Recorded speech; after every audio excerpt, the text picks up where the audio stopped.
Canım kurban olsun senin yoluna, canım kurban olsun senin yoluna. Adı güzel kendi güzel Muhammed, canlar sana kurban olsun ya Ahmet. Şefaat eyle sen kemter kuluna, şefaat eyle sen kemter kuluna. Adı güzel kendi güzel Muhammed, canlar sana kurban olsun ya Ahmet.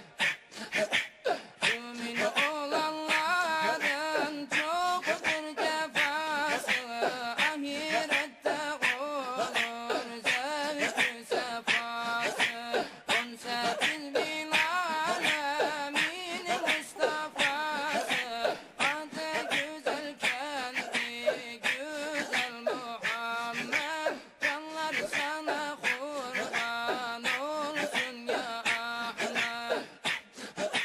Yedi kat gökleri seyran eyleye, kürsünün üstünde ceylan eyleye. Miradında ümmetini dileye, adı güzel kendi güzel Muhammed, canlar sana kurban olsun ya Ahmet. Aşık Yunus neyler cihana sensiz, sen hak peygambersin, şeksiz gümansız. Sana uymayanlar gider imansız, adı güzel kendi güzel Muhammed, canlar sana kurban olsun ya Ahmet.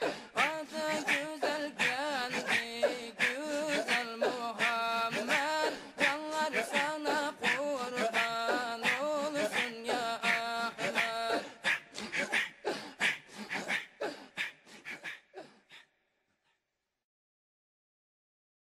Canım kurban olsun senin yoluna, canım kurban olsun senin